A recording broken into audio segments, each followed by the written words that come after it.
আজকে আমি হামুতে বেটে মজাদার মাছের ভর্তা করেছি। এত বেশি মজা লেগেছে যা বলার মতো না। ইদানিং আমি কিন্তু এই মাছের ভর্তাটা খেতে অনেক অনেক বেশি পছন্দ করছি। অনেকটা লোভনীয় হয়েছে, তাই না? হ্যালো ভিউয়ার্স, আসসালামু আলাইকুম।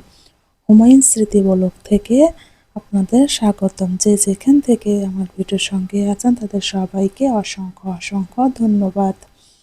এই তো আজকে আমি মাছ ভর্তা করব। আমার ঘরে কিন্তু আজকে কোনো বড় মাছ নেই, শুধু বাটা মাছগুলো আছে। কিন্তু আমার তো মাছ খেতে ইচ্ছা করছে না, আমার ভর্তা খেতে ইচ্ছা করছে। কি আর করার, বাটা মাছ ভর্তা করব, কিন্তু বাটা মাছগুলোতে অনেক বেশি কাঁটা থাকে। সেই জন্য ভাবছি আমি হামুতে বেটে ভর্তা করব। এখানে আমি পেঁয়াজ, রসুন, আদা এবং কিছুটা পরিমাণে কাঁচামরিচ সুন্দর করে কেটে নিয়েছি। আমি কিন্তু ইদানিং কাঁচামরিচটা বেশি খাচ্ছি, কেননা শুকনো মরিচটা আমরা একটু কমই খাই।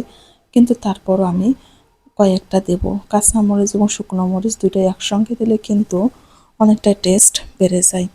আমার কিন্তু মাছগুলো অলরেডি ফ্রাই করা হয়ে গেছে। ওই ফ্রাই প্যানে কিন্তু আমি আদা, রসুন এবং মরিচগুলো দিয়ে দিয়েছি। এগুলো একটু ভেজে নিয়ে কিন্তু এর মধ্যেই আমি কিন্তু পেঁয়াজগুলো আগে থেকে কুচি করে রেখে দিয়েছি, সেগুলো দিয়ে দেব। মাছের ভর্তাটা কিন্তু আমার কাছে অনেক অনেক বেশি ভালো লাগে। জানি না কার কাছে কতটা ভালো লাগে, কিন্তু আমি অনেক অনেক বেশি পছন্দ করি। ইদানিং কিন্তু পছন্দ করছি, আগে থেকে যে আমার একটা পছন্দ ছিল সেটা কিন্তু না। কিন্তু ইদানিং যেন আমার এত বেশি পছন্দের একটা খাবার হয়ে গেছে মাছ ভর্তা, যা বলার মতো না। আমার তো যখনই ইচ্ছে করে তখনই কিন্তু আমি মাছ ভর্তা করে খেতে পারি। একটা সময় ছিল ইচ্ছে, ছোট ছোট ইচ্ছে, বড় ইচ্ছেগুলোর কথা তো বাদে দিলাম, ছোট ছোট ইচ্ছেগুলো পূরণ করতে চাইলেও কিন্তু করা যেত না। অনেক সময় অনেক সংকোচ, অনেক ভয়ের মধ্যে থাকতে হয়। কিন্তু এমন এক সময় আসবে সব কিছু কিন্তু নিজের ইচ্ছে মতো করা যায়, তাই না?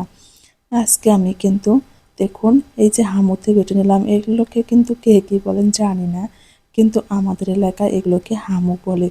এখানে আমি এত সুন্দর করে বেটে নিয়েছি, একটা ছোট ছোট কাটা পরিমাণও আমি রাখি না, সুন্দর করে কিন্তু বেটে নিয়েছি। একই হামুতে কিন্তু আমি এখানে পেঁয়াজ কষে, রসুন এবং আদা, মরিচ সমস্ত কিছু এক এক করে দিয়ে কিন্তু সুন্দর করে বেটে নিয়েছি। পেঁয়াজটা কিন্তু আমি একেবারে যে মিহি করবো সেটা কিন্তু করি না, তাহলে কিন্তু ভর্তাটা একেবারে ভালো লাগবে না। সেজন্য আমি অল্প একটু আস্তে আস্তে রেখেছি। এখন একটু সামান্য পরিমাণে লবণ এবং সরিষার তেল দিয়ে সুন্দর করে মেখে নেব। এই তো আমার সেই লোভনীয় ভর্তা অনেক সুন্দর লাগছে, তাই না? খেতে কিন্তু দারুণ হয়েছিল। ঝটপট এরকম ভর্তা যদি হয় তাহলে কিন্তু আর কিছু লাগে না। গরম ভাতের সঙ্গে খেতে কিন্তু দারুণ। দেখুন কতটা লোভনীয় লাগছে। বেশ অনেকটাই ভর্তাগুলো হয়ে গেছে। এখন তো আমরা অনেক মজা করে খাবো। এখন কিন্তু মোরসালিনের প্রায় পরীক্ষা চলতেছে, আর ঠান্ডাটাও কিন্তু প্রচণ্ড পরিমাণে বেড়ে গেছে। সকালবেলা সমস্ত কাজকর্ম শেষ করে কিন্তু আমি মোরসানকে নিয়ে স্কুলে যাচ্ছি। যেহেতু ছেলের স্কুলে এখন পরীক্ষা চলতেছে, ওর সঙ্গে কিন্তু আমাকে যেতে হয় এবং পরীক্ষা শেষ না হওয়া পর্যন্ত আমি কিন্তু ওইখানে থেকে ওকে নিয়ে আসি। সেই জন্য কিন্তু আমি চাইলেও কিন্তু আর কোনো ভিডিও আপনাদের সঙ্গে শেয়ার করতে পারছি না। কিন্তু ইনশাল্লাহ খুব তাড়াতাড়ি নতুন নতুন ভিডিও নিয়ে অবশ্যই আপনাদের কাছে আসবো। আর এখন কিন্তু অনেকটাই শীত পড়ে গেছে, তো কুয়াশার জন্য কিন্তু কিছু দেখা যাচ্ছে না। মোরসালিনকে কিন্তু আমি স্কুলে ছুটে পড়িয়ে দিয়ে তারপরে কিন্তু আবার একটা অন্য ছুটে পড়ে দেই, সেটা আবার স্কুলে গিয়ে খুলে নেব, কেননা বাইরে প্রচণ্ড পরিমাণ ঠান্ডা। বাচ্চাদের কিন্তু অল্পতে ঠান্ডা লেগেছে, যারা বাচ্চাদের তো কিছু বলারই নেই।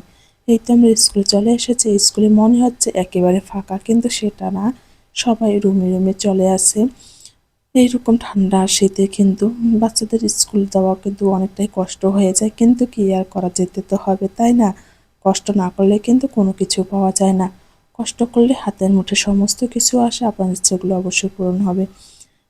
এই তো এটা হচ্ছে সন্ধ্যাবেলা আমাদের কিন্তু হ্যান্ড ওয়াশটা শেষ হয়ে গেছিলো। আপনাদের ভাইয়া হ্যান্ড ওয়াশ নিয়ে এসেছে এবং একটা রুটি নিয়ে এসেছে, কেননা ও কিন্তু রুটি এবং ডিম দিয়ে খেতে অনেক বেশি ভালোবাসে, কিন্তু মোরসালিন যে একেবারেই পছন্দ করে না।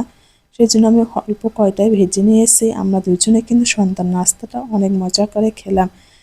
কথা বলতে বলতে কিন্তু ভিডিও শেষ পর্যায়ে। সবাই ভালো থাকবেন, সুস্থ থাকবেন, আল্লাহর কাছে এই কামনাই করি। আল্লাহ হাফেজ।